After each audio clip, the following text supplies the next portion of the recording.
नमस्कार दोस्तों, एक बार पुनः आपका चैनल पर स्वागत, अभिनंदन। आज की इस वीडियो के अंतर्गत हम परिवर्तनशील अनुपातों का नियम पर चर्चा करेंगे। बड़ा महत्वपूर्ण टॉपिक है। अर्थशास्त्र की विभिन्न प्रतियोगिता परीक्षाओं में इससे प्रश्न पूछा जाता है। क्योंकि फिलहाल हम देख रहे हैं कि जो परीक्षा का जो प्रश्नों का पैटर्न है वो बदलाव हुआ है, उनको लेते हुए हम चर्चा करेंगे। सबसे पहले कुछ प्रश्न हैं, उन पर एक सरसरी नज़र से आप देखिएगा, उसके बाद हम इन पर विस्तृत रूप से चर्चा करेंगे। पहले आप प्रश्नों पर देखिएगा, ये प्रश्न है, एक बार आप सरसरी नज़र से देखिए, फिर इनको विस्तृत रूप से हम चर्चा करेंगे। कुछ प्रश्न इस प्रकार से भी हैं, जैसा कि आप ये स्क्रीन पर देख रहे हैं कि ये प्रश्न संख्या है ना, इन पर हम विस्तृत रूप से चर्चा करेंगे। फिलहाल प्रश्नों को दिखाने का मकसद मेरा है कि इस प्रकार से प्रश्न पूछे जाते हैं। वो जमाना गया कि जिसमें एक सीधे सरल तरीके से प्रश्न पूछे जाते थे, परंतु अभी पैटर्न थोड़ा बदलाव हुआ है। सबसे पहले हम देखें परिवर्तनशील अनुपातों के नियम में, और आपको पता है परिवर्तनशील अनुपातों का नियम है वो अल्पकाल से संबंधित होता है, जिसमें कुछ साधन स्थिर है, बाकी परिवर्तनशील साधन को लेकर, यानी जो अल्पकाल है उसमें सभी साधनों में परिवर्तन करना संभव नहीं होता है। इसको लेकर हम चर्चा कर रहे हैं। तो जैसा कि प्रथम अवस्था के अंतर्गत हमें ये देखने को मिलता है, हम यहाँ प्रथम अवस्था के बारे में चर्चा करेंगे, जो कि आप चित्र डायग्राम में देख रहे हैं कि ON उत्पादन का स्तर, ON आप देख रहे हो, इस ON तक ये प्रथम अवस्था चलती है, यहाँ तक प्रथम अवस्था। और आप ये देख रहे हो कि इस ON जहाँ समाप्त, प्रथम अवस्था जहाँ समाप्त हो रही है, वहाँ जो सीमांत उत्पादन है वो वह औसत उत्पादन एक दूसरे को काट रहे हैं। यहाँ कहने का तात्पर्य हमारा ये रहेगा कि दोनों बराबर है। जबकि यहाँ कुल उत्पादन की दृष्टि से देखें तो ये B पॉइंट है, यहाँ कुल उत्पादन वाला है। अब यहाँ प्रथम अवस्था को लेकर क्या क्या प्रश्न बनते हैं, किस प्रकार से इसमें क्या क्या विशेष बातें हैं, उन पर हम चर्चा करेंगे। और तालिका में देखें, टेबल में देखें, हमने एक सरल टेबल ली है, उस टेबल को देखें। चूँकि हमने ये देखा है कि यहाँ मैंने एक साधन भूमि लैंड को लिया है, एक लेबर श्रम को लिया है। यहाँ भूमि को स्थिर साधन, जबकि श्रम को परिवर्तनशील साधन के रूप में लिया गया है। चूँकि हमें पता है कि परिवर्तनशील अनुपातों का नियम अल्पकाल से संबंधित है। यहाँ भूमि की एक इकाई को लेकर बात की गई है, श्रम की जो परिवर्तनशील इकाइयाँ हैं उनमें हम उत्तरोत्तर बढ़ रहे हैं। एक इकाई, बाद में 2 इकाई लगाई, फिर 3 इकाई लगाई, फिर 4 इकाई ली, ठीक है। अब यहाँ हम ये देखें कि प्रथम अवस्था को हम यहाँ देखें कि ये वाली स्थिति है वो, जहाँ सीमांत उत्पादन व औसत उत्पादन दोनों बराबर है। लेकिन इससे पूर्व, यानी यहाँ हम देखें कि ये 80 इकाई जो टोटल प्रोडक्शन है, यहाँ जाकर प्रथम अवस्था समाप्त हो जाती है। लेकिन इससे पूर्व स्थिति क्या बनी, उनको जरा टेबल के माध्यम से देखें, फिर डायग्रामेटिक देखें, और किस प्रकार से इनसे प्रश्न बनते हैं उन पर भी हम चर्चा करेंगे। तो सीमांत उत्पादन देखिएगा कि 10, 20, 30, फिर वापस 20।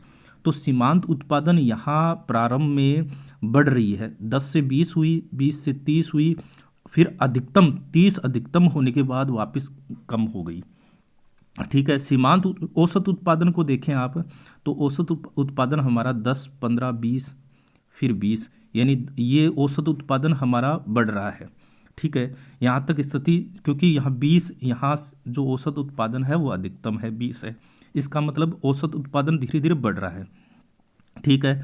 परंतु हम प्रत्येक साधन की इकाई पर स्थिति को देखें कि प्रथम इकाई की स्थिति पर देखें कि सीमांत उत्पादन औसत उत्पादन 10-10 है, परंतु दूसरी इकाई जब लेबर की लगाई जा रही है तो सीमांत उत्पादन 20 है, जबकि औसत उत्पादन 15 है।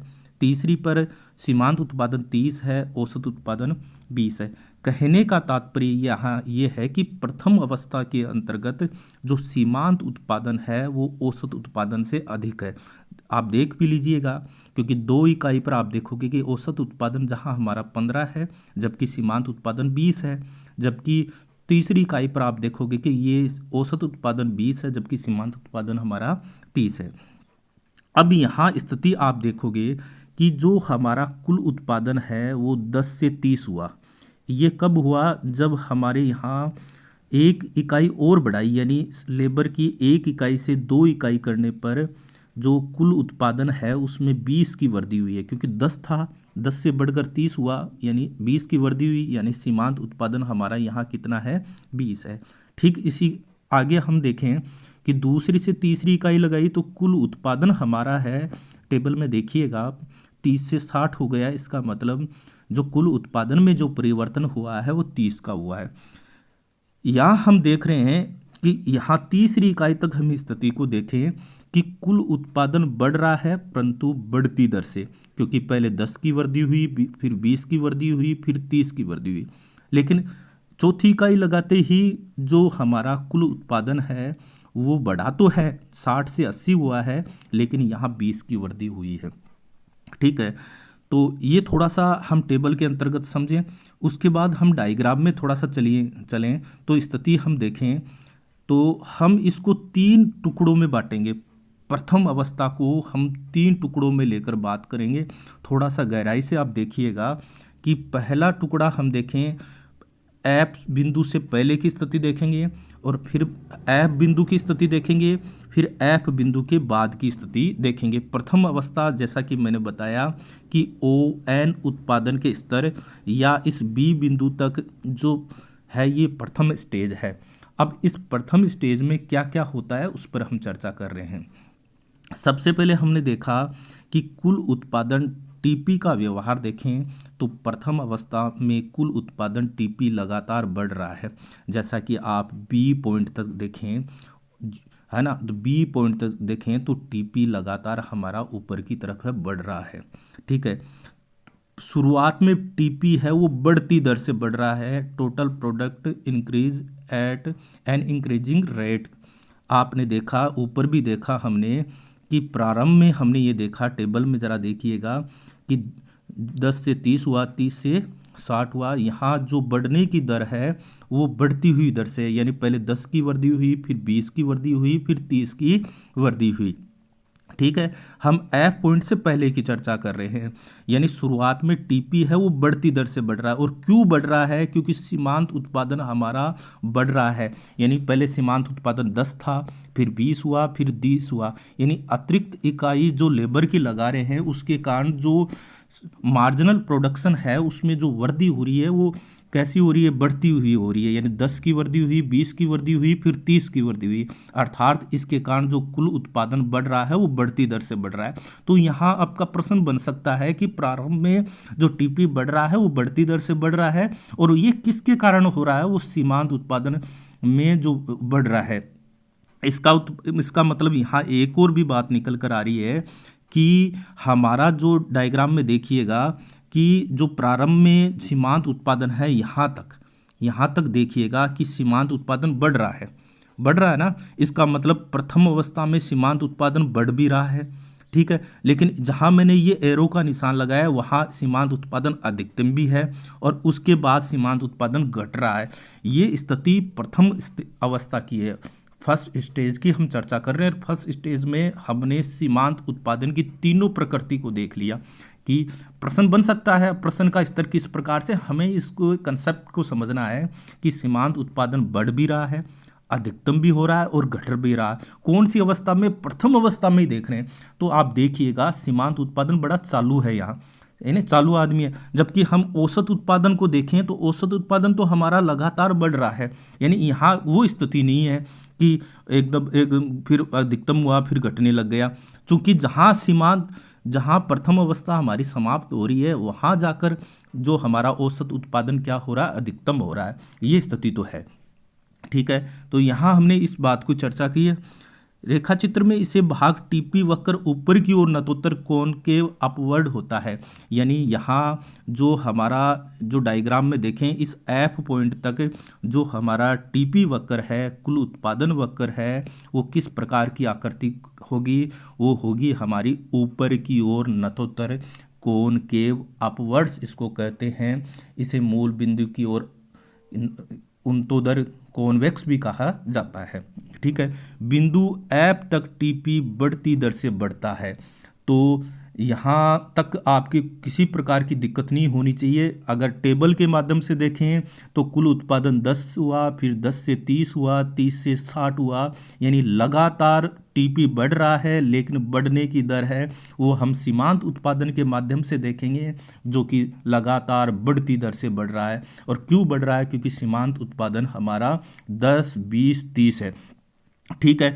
और इसी कारण हमारा औसत उत्पादन क्या है, वो भी लगातार बढ़ रहा है, 10 है, 15 है, 20 है। क्यों? क्योंकि औसत कैसे निकालते हैं, एवरेज कैसे निकालते हैं कि राशियों का योग बटे राशियों की संख्या, यानी टोटल में जो हमारा लेबर है उसका भाग देंगे, यानी 10 में 1 का भाग देंगे, 30 में 2 का भाग देंगे, 60 को 3 से डिवाइडेड करेंगे। तो यहाँ जो टीपी बढ़ रहा है वो लगातार बढ़ती दर से, इंक्रीजिंग रेट से बढ़ रहा है, इसलिए जिन संख्याओं का हम भाग देंगे वो संख्या का मान ज़्यादा आएगा, है ना। अगर यहाँ हम टीपी को देखें, टीपी का मान अगर मतलब कम होता, टीपी अगर घटता, तो हमारी जो संख्या है, जो लेबर है, उससे हम डिवाइड करते तो निश्चित रूप से एपी का मान क्या होता, कम होता। इसलिए यहाँ एक बात भी आप ध्यान में रखना कि एपी लगातार बढ़ रहा है, औसत जो उत्पादन है, औसत जो एवरेज प्रोडक्शन है हमारा, वो लगातार बढ़ रहा है। और वो बढ़ने का कारण क्यों है? क्योंकि हमारा सीमांत उत्पादन है वो बढ़ रहा है, यानी कुल उत्पादन हमारा बढ़ रहा है। यहाँ स्थिति हमने एफ बिंदु तक की देखी है, जिसमें हमने ये देखा कि सीमांत उत्पादन बढ़ रहा है और हमारे टीपी है वो बढ़ती दर से बढ़ रहा है। अब हम जिस बिंदु पर चर्चा करें, जिसको एफ पॉइंट बोला है, जिसको हम इन्फ्लेक्शन पॉइंट भी कहेंगे, मोड़ का बिंदु भी कह सकते हैं, जहाँ कुल उत्पादन का बढ़ना बढ़ती दर से रुककर घटती दर से, जहाँ हमने देखा कि एफ बिंदु तक जो बढ़ रहा था इंक्रीजिंग रेट से, लेकिन अब वो घटती दर से बढ़ेगा। इसे हम टेबल के माध्यम से भी देखेंगे, इसे मोड़ का बिंदु कहते हैं। इस बिंदु के ठीक नीचे हम देखेंगे कि सीमांत उत्पादन एमपी है वो अधिकतम होता है। और हमने ये देख भी लिया इस डायग्राम में कि यहाँ जो आपका ओएल उत्पादन के स्तर पर है, हमारा सीमांत उत्पादन क्या है, अधिकतम है। तो इससे पहले सीमांत उत्पादन बढ़ रहा था, लेकिन एक ऐसा पॉइंट प्रथम अवस्था में आया ओएल उत्पादन के स्तर पर जहां हमारा सीमांत उत्पादन है वो अधिकतम हुआ। और टेबल की दृष्टि से देखें हम, तो टेबल में हम इसको देखें तो हमारा ये 30 जो सीमांत उत्पादन है, मार्जिनल प्रोडक्शन है, वो इस टेबल में सबसे बड़ा मान है। किसका? सीमांत उत्पादन का। इसका मतलब जैसे ही लेबर की तीसरी इकाई लगाई तो तीसरी इकाई पर हमारा सीमांत उत्पादन क्या हो गया, अधिकतम हो गया, ठीक है। इसका मतलब जैसे जैसे कोई भी कार्य किया जा रहा है जिसमें हम किसी जो परिवर्तनशील इकाई है, जो यहाँ हमने लेबर लिए है, उसकी इकाइयाँ बढ़ा रहे हैं, तो प्रारंभ में ऐसा होता है कि ऐसी स्थिति होती है कि वो जो उत्पादन हो रहा है वो बढ़ती दर से हो रहा है, लेकिन उसके बाद और भी अधिक इकाइयां हम बढ़ा रहे हैं, तो निश्चित रूप से जो टोटल प्रोडक्शन है उसमें आगे जाकर क्या होगी, गिरावट देखने को मिलेगी। और यहाँ आगे हम इसमें देखें कि जो द्वितीय अवस्था, प्रथम अवस्था की समाप्ति मैंने आपको बताया कि जहाँ मार्जिनल प्रोडक्शन और जो हमारा एवरेज प्रोडक्शन है वो एक दूसरे के बराबर हो, ऐसी स्थिति में वो समाप्त हो जाता है। लेकिन हमने प्रथम अवस्था को देखो, प्रथम अवस्था को भी हमने टुकड़ों में बांटा है। अब हम आगे बात करें एफ के बाद भी प्रथम अवस्था में क्या स्थिति होती है। बिंदु एफ के बाद भी कुल उत्पादन बढ़ता है, लेकिन यहाँ बढ़ने की दर है वो घटती हुई होती है। जरा देखिएगा, इसका मतलब यहाँ भी जो कुल प्रोडक्शन है उसने मतलब दो तरीके से कुल टोटल प्रोडक्शन बढ़ रहा है, लेकिन प्रारंभ में बढ़ती दर से फिर घटती दर से, ठीक है। इसका अर्थ हुआ कि सीमांत उत्पादन घट रहा है। क्यों? सीमांत उत्पादन घट रहा है। इसका मतलब यहाँ देखिए, बड़ा सीमांत उत्पादन बड़ी खतरनाक चीज़ है। प्रारंभ में हमने देखा वो बढ़ रहा था, अधिकतम हुआ, अब घट रहा है, परंतु वह अब भी धनात्मक होता है, पॉजिटिव होता है।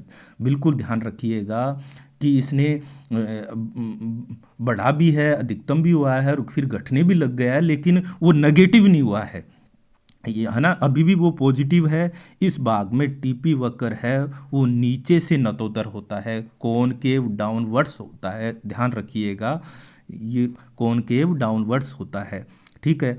तो यहाँ तक इस एफ बिंदु तक के बाद की स्थिति हमने देखी, डायग्राम में भी हमने देख ली है। औसत उत्पादन और सीमांत उत्पादन के बीच की संबंध को भी हम देखेंगे कि इन दोनों के बीच में प्रथम अवस्था में क्या है, एमपी पहले बढ़ता है फिर घटने लगता है, देख लिया हमने।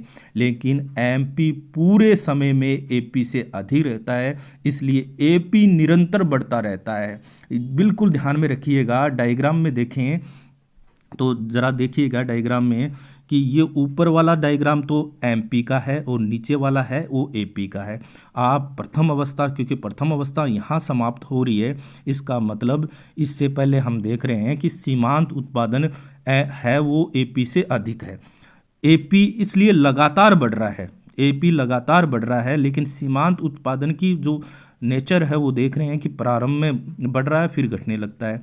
लेकिन चाहे वो बढ़ रहा है चाहे घट रहा है, लेकिन जो मार्जिनल प्रोडक्शन है वो एवरेज प्रोडक्शन से क्या है, ज़्यादा है, इसलिए एपी बढ़ रहा है। और हम इस टेबल में भी देखें, टेबल में मैंने पुनः बता रहा हूँ कि सीमांत उत्पादन हमारा क्या है कि प्रथम अवस्था में एपी से अधिक है। कोई भी स्थिति में देख लीजिए आप, चाहे श्रम की एक इकाई लगाई, चाहे 2 लगाई, चाहे 3 लगाई, 4 लगाई, उससे कम नहीं है। मार्जिनल प्रोडक्शन या तो बराबर है या अधिक है।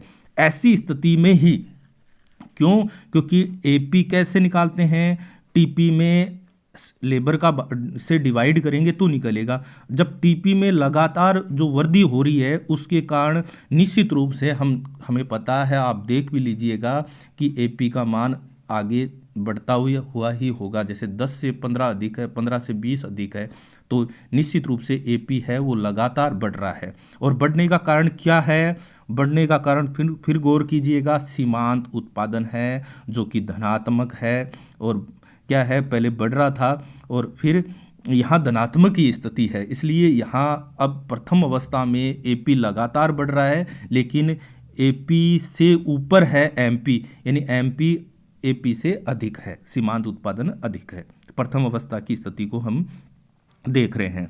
ठीक है, यहाँ तक हमने देख लिया। फिर प्रथम अवस्था का अंत कहाँ होता है, कहाँ समाप्ति होती है, मैंने पुनः बताया था कि जहाँ औसत उत्पादन एपी है वो अधिकतम होता है, जहाँ एपी बराबर एमपी होता है, यानी औसत उत्पादन बराबर सीमांत उत्पादन होता है। प्रथम अवस्था के बढ़ते प्रतिफल की अवस्था क्यों कहते हैं, ध्यान में रखिएगा। प्रथम अवस्था को बढ़ते प्रतिफल की अवस्था भी कहते हैं। इंक्रीजिंग रेट वाली जो प्रतिफल की अवस्था है उसको कहते हैं। क्यों होता है ऐसा, क्योंकि परिवर्तनशील साधन औसत उत्पादन लगातार बढ़ रहा होता है। हमने देखा एपी लगातार बढ़ रहा है ना। और एपी इसका कारण ये हुआ कि स्थिर साधन जैसे भूमि, मशीन की मात्रा परिवर्तनशील साधन की तुलना में क्या होती है, अधिक होती है। कब, प्रारंभ में, क्योंकि प्रारंभ में जो स्थिर साधन है वो ज़्यादा होता है, इसलिए ये जो औसत उत्पादन है वो लगातार बढ़ रहा होता है। इसलिए परिवर्तनशील साधनों को जोड़ने पर स्थिर साधन का बेहतर उपयोग होता है, अच्छा प्रयोग होता है। इसलिए प्रारंभ में जो औसत उत्पादन है वो लगातार बढ़ता रहता है। स्थिर साधन की यहाँ ये हर एक बिंदु से प्रश्न बन सकता है, बिल्कुल ध्यान में रखिएगा। स्थिर साधन का सीमांत उत्पादन पर हम चर्चा करें। अब तक हमने परिवर्तनशील साधन की बात की है, परंतु स्थिर साधन की बात करें तो प्रथम अवस्था में यदि स्थिर साधन की मात्रा कुछ घटा भी दी जाए तो कुल उत्पादन बढ़ सकता है, क्योंकि स्थिर साधन अधिक मात्रा में होता है। अतः स्थिर साधन की सीमांत उत्पादन ऋणात्मक होता है, नेगेटिव होती है। कौन सी अवस्था में, प्रथम अवस्था में। हमने परिवर्तनशील जो साधन है, लेबर है, उसकी तो प्रथम अवस्था में सीमांत उत्पादन वो तो धनात्मक होता है, जबकि स्थिर साधन का जो सीमांत उत्पादन है वो ऋणात्मक, नेगेटिव होता है। कौन सी अवस्था में, प्रथम अवस्था में। इसकी आगे हम विस्तृत रूप से भी चर्चा करेंगे क्यों होता है स्थिर साधन में का सीमांत उत्पादन ऋणात्मक, है ना। ठीक है, इसके बाद हम देखें, अब ये हमने इस परिवर्तनशील साधन की प्रथम अवस्था पर चर्चा की है। प्रथम अवस्था को हमने ON उत्पादन के स्तर पर लिया, जहां समाप्ति में हम देखें कि हमारा एवरेज प्रोडक्शन है वो अधिकतम होता है, ठीक है। और यहाँ एपी और एमपी एक दूसरे के बराबर होते हैं। इस स्थिति में टीपी की भी हमने प्रकृति देखी और एक आसान सी टेबल में हमने ली है, आप भी इसको ध्यान में रख सकते हो। जरा बिल्कुल आसान सी है, हमने लेबर को 1 बाई 1 बढ़ाया है, 1 2 3 4 5 6 7 इस प्रकार से। और पहले आप सीमांत उत्पादन वाली टेबल बना सकते हो, उसको मैंने लिया 10 20 30, फिर इस यहाँ मैंने कम कर दिया 20 10 0 -10 और इससे आप डीपी बना लो 10। फिर 10 में अगला इकाई श्रम की लगाई तो कितने की वृद्धि हुई 20, तो 20 इसमें जोड़ेंगे तो मान आ जाएगा 30। फिर अगली इकाई लगाने पर, तीसरी इकाई लगाने पर फिर 30 की वृद्धि हुई है, इसका मतलब 30 में 30 जोड़ेंगे तो टीपी कितना आ जाएगा 60 आ जाएगा। फिर 20 की वृद्धि होगी तो 60 में 20 जोड़ेंगे तो 80 हो जाएगा। फिर 10 की वृद्धि होती है तो 80 में 10 जोड़ेंगे तो 90 हो जाएंगे। फिलहाल हमने प्रथम अवस्था की बात की है। अब तक हमने देखा, उससे कुछ प्रश्नों पर हम चर्चा करें कि कहाँ तक हमारी बात। परिवर्तनशील अनुपातों के नियम की प्रथम अवस्था की पहचान किससे होती है? क्या इसमें सीमांत उत्पादन ऋणात्मक होता है? नहीं होता भाई। औसत उत्पादन अधिकतम होता है। कुल उत्पादन घटने लगता है? नहीं घटता है। सीमांत उत्पादन शून्य हो जाता है? नहीं होता है। औसत उत्पादन अधिकतम होता है। हमने देखा जहाँ औसत उत्पादन अधिकतम होता है वहाँ तक हमारी प्रथम अवस्था रहती है, जहां एपी और एमपी एक दूसरे के बराबर होता है। प्रश्न संख्या 2 पर हम चर्चा करें। जिस बिंदु पर कुल उत्पादन बढ़ती दर से बढ़ना बंद कर देता है और घटती दर से बढ़ना शुरू कर देता है, उसको हमने यहाँ कौन सा बिंदु कहा है? मोड़ का बिंदु कहा है, ठीक है। प्रथम अवस्था में सीमांत उत्पादन और औसत उत्पादन के बीच क्या संबंध होता है? क्या स्थिति होती है प्रथम अवस्था के बीच में? तो हमने देखा कि सीमांत उत्पादन अधिकतम रहता है प्रथम अवस्था में, किससे? औसत उत्पादन से। और आपसे प्रश्न पूछ लिया जाए कि प्रथम अवस्था में समाप्त जहां होती है वहां क्या होता है, तो प्रथम अवस्था जहां समाप्त होती है वहां सीमांत उत्पादन औसत उत्पादन के बराबर जहां हो जाती है, या औसत उत्पादन जहां अधिकतम होता है वहां प्रथम अवस्था समाप्त होती है। थोड़ा सा प्रश्न की आप भाषा को समझने का प्रयास कीजिएगा। परिवर्तनशील अनुपातों के नियम की प्रथम अवस्था को क्या कहा जाता है? घटते प्रतिफल की अवस्था कहा जाता है, या स्थिर प्रतिफल की अवस्था कहा जाता है, या बढ़ते प्रतिफल की अवस्था कहा जाता है, या ऋणात्मक प्रतिफल की अवस्था कहा जाता है? तो इसे हमने देखा कि बढ़ते प्रतिफल की अवस्था कहा जाता है। क्यों? क्योंकि इसमें औसत उत्पादन लगातार बढ़ रहा होता है। फिर हम देखें प्रथम अवस्था में स्थिर साधन का सीमांत उत्पादन क्या होता है, तो हमने देखा कि जो परिवर्तनशील साधन है उसका तो जो सीमांत उत्पादन है, जो मार्जिनल प्रोडक्शन है वो धनात्मक होता है, पॉजिटिव होता है, जबकि स्थिर साधन का क्या होता है? नेगेटिव होता है। प्रथम अवस्था का अंत किस बिंदु पर होता है? तो हमने ये देखा कि जहां एपी अधिकतम होता है, अधिकतम बिंदु पर होता है, जहां एवरेज प्रोडक्शन क्या हो? अधिकतम होगा, न कि सीमांत उत्पादन होता है अधिकतम। ये थोड़ा सा ध्यान रखिएगा। मैंने बताया भी था कि प्रथम अवस्था में एमपी बढ़ता भी है, अधिकतम भी होता है और घटने लगता है, जबकि एपी लगातार बढ़ता हुआ जहां अधिकतम होता है वहां प्रथम अवस्था समाप्त हो जाती है। प्रश्न संख्या 7 पर हम चर्चा करें तो प्रथम अवस्था में कुल उत्पादन बढ़ती दर से तथा बाद में घटती दर से बढ़ता है, क्योंकि सीमांत उत्पादन पहले बढ़ता है फिर घटने लगता है। बिल्कुल सही बात है, और जो सीमांत उत्पादन पर ही ये निर्भर किया जा रहा है। तो ये तो कुछ प्रश्न थे, इसके अलावा भी बहुत से प्रश्न हैं, उन पर भी हम चर्चा करते हैं। तो हम देखें, सबसे पहले कुछ महत्वपूर्ण बिंदुओं पर हम बात करें, उसके बाद हम उन प्रश्नों पर चर्चा करेंगे। थोड़ा सा देखिएगा, यह नियम, ये मेरे को पहले बताना चाहिए था लेकिन हमने पहले टेबल पर चर्चा की है।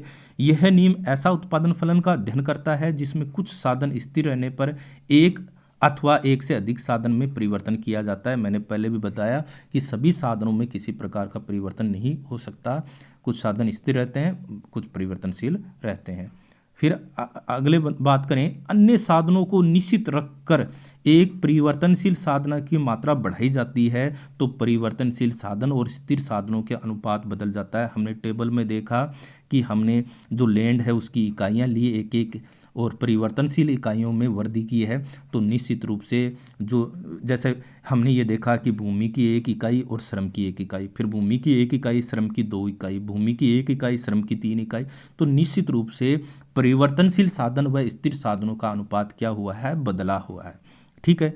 अगली बात क्या ध्यान में रखना है, अर्थात परिवर्तनशील साधन का अनुपात बढ़ता जाता है, इकाइयाँ हम बढ़ा रहे हैं। चूंकि इस नियम के अंतर्गत हम साधनों के अनुपात में परिवर्तन का उत्पादन का प्रभाव का अध्ययन करते हैं। हम देख रहे हैं जैसे जैसे हम परिवर्तनशील साधन जो हमने लेबर को लिया है उसमें जो परिवर्तन कर रहे हैं उसका प्रोडक्शन पर क्या प्रभाव पड़ रहा है उसको चर्चा करते हैं। इसे ही परिवर्तनशील अनुपातों का नियम कहा जाता है, इसलिए इसको परिवर्तनशील अनुपातों का नियम कहते हैं। और इसका संबंध अल्पकाल से होता है ना, शॉर्ट टर्म। परिवर्तनशील अनुपात का नियम प्रतिष्ठित अर्थशास्त्र के घटते अथवा ह्रासमान प्रतिफल के पुराने नियम है, लॉ ऑफ डिमिनिशिंग रिटर्न्स का ही नया नाम है। थोड़ा सा ये भी ध्यान में रखिएगा। फिर आगे हम देखें परिवर्तनशील अनुपातों के नियम को विभिन्न अर्थशास्त्रियों ने निम्न प्रकार से परिभाषित किया है। ये कुछ परिभाषाएं हैं जो स्टीलबर्गर के अनुसार है, बेनहम के अनुसार है, सैमुअलसन के अनुसार है, ब्रिटेन के प्रसिद्ध अर्थशास्त्री मार्शल के अनुसार है और बोल्डिंग के अनुसार है। ये थोड़ी सी आप परिभाषाएं थोड़ा सा देख लीजिएगा, ठीक है, तो इनको भी आप थोड़ा सा देख लीजिएगा।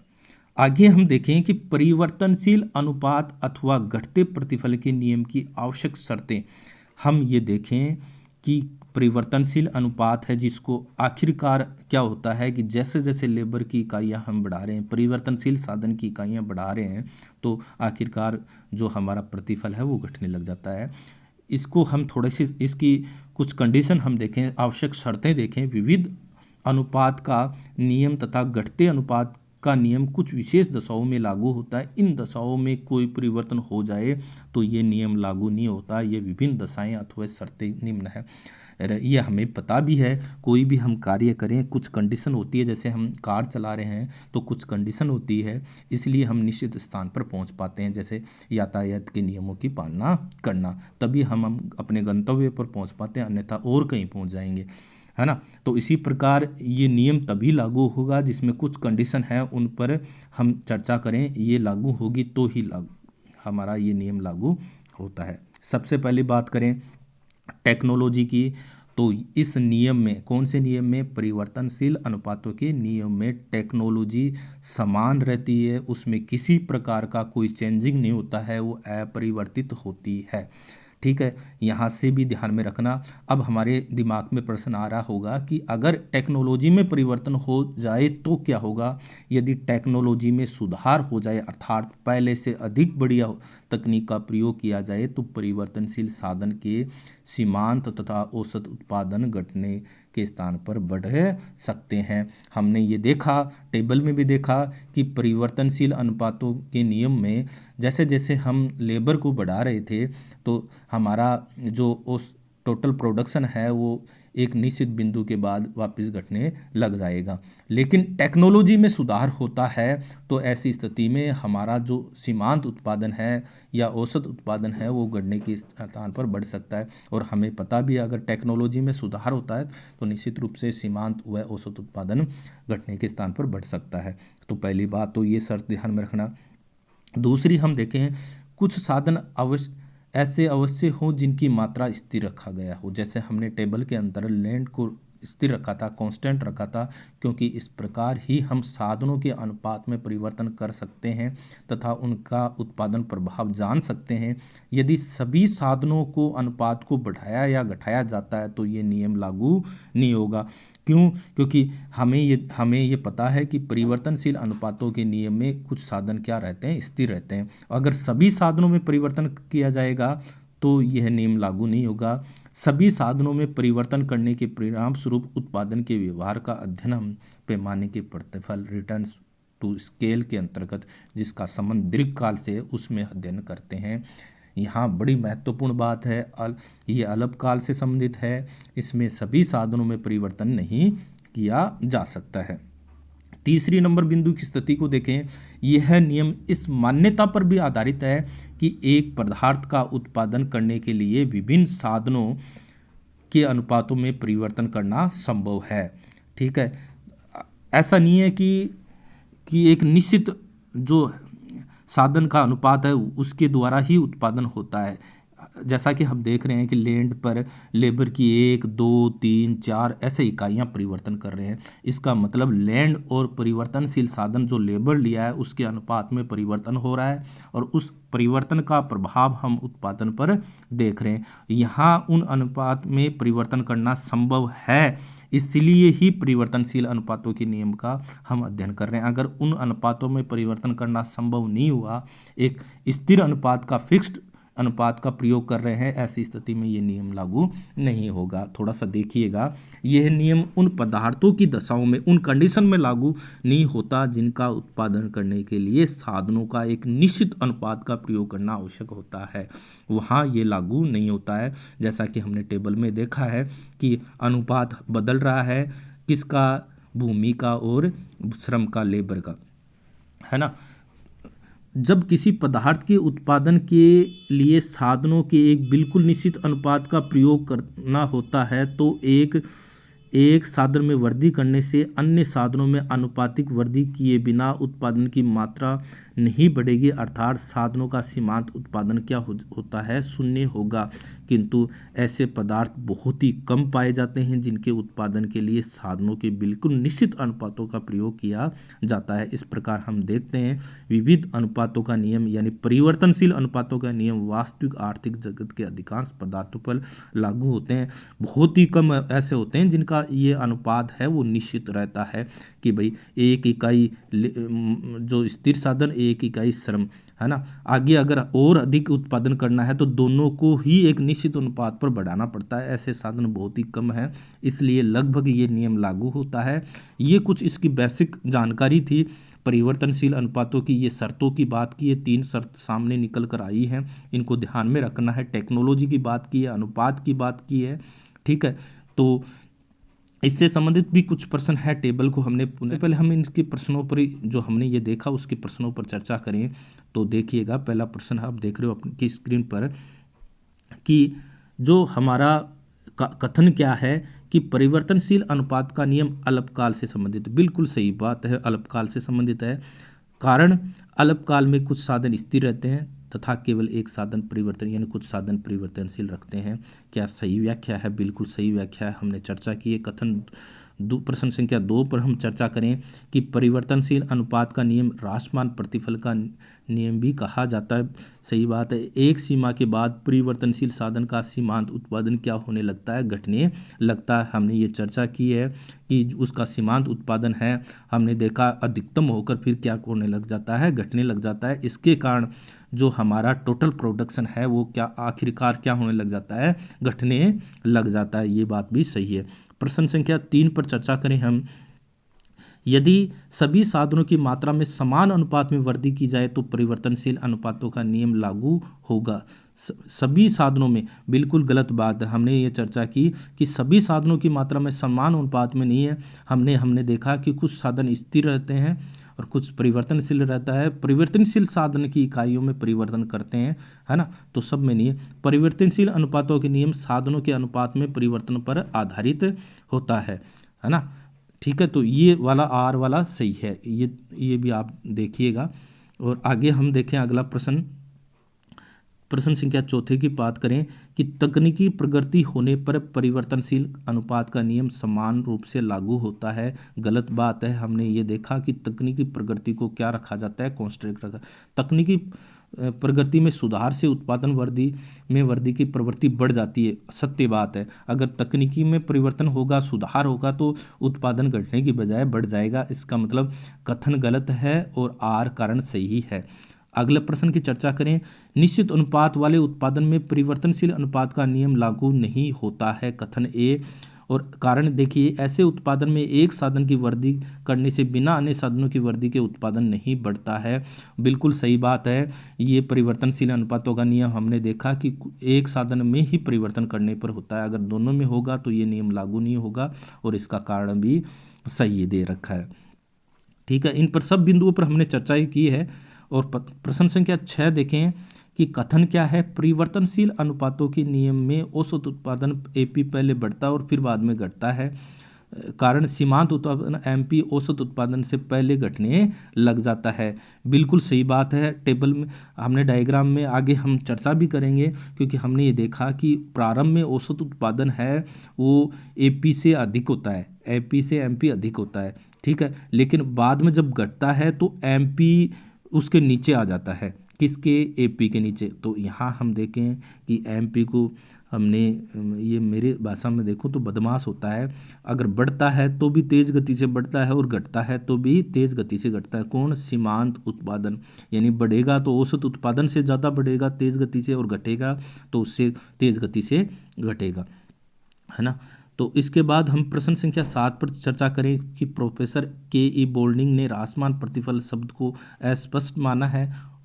उन्होंने इसे अंतः घटती सीमांत भौतिक उत्पादकता का नियम कहना उचित समझा है। आप इसकी परिभाषा देखिएगा, है ना, वीडियो को रोककर, और वहाँ इसकी बिल्कुल ये समझ में आ जाएगा। और प्रश्न संख्या 8 की हम चर्चा करेंगे। परिवर्तनशील अनुपातों का नियम पैमाने के प्रतिफल से संबंधित है, और पैमाने के प्रतिफल में सभी साधनों की मात्रा में परिवर्तन किया जाता है। ए असत्य है ना, क्यों कथन असत्य है और आर सत्य है, क्योंकि हमने देखा कि पैमाने के प्रतिफल का संबंध दीर्घकाल से है, लॉन्ग टाइम से है, क्योंकि वहाँ सभी साधनों में परिवर्तन किया जाता है। परिवर्तनशील अनुपातों का नियम है वो अल्पकाल से संबंधित है। तो यहाँ हमने इस वीडियो के अंतर्गत परिवर्तनशील अनुपातों के नियम की सामान्य जानकारी पर, उसकी कुछ कंडीशन पर चर्चा की है और प्रथम अवस्था पर चर्चा की है। आप सभी से पुनः अपील कि इसको लाइक कीजिएगा और आपके कमेंट आवश्यक रूप से दीजिएगा कि आपको ये वीडियो कैसा लगा। और अगले इस वीडियो के अंतर्गत बाद आगे वाले वीडियो के अंतर्गत हम इस परिवर्तनशील अनुपात के नियम की दूसरी अवस्था और तीसरी अवस्था पर बात करेंगे। आपने जो भी मैंने ये बिंदु बताए हैं इसके अंतर्गत, उन पर एक एक बिंदु पर आप चर्चा कीजिएगा, साथ अपने शॉर्ट नोट्स भी बनाइएगा। और क्योंकि आजकल जो परीक्षा का पैटर्न है वो बदल गया है, हर एक बिंदु से प्रश्न बन सकता है। मैंने बड़ी बारीकी से अभी प्रथम अवस्था पर बात की है, ठीक है। आज के लिए बस इतना ही, धन्यवाद।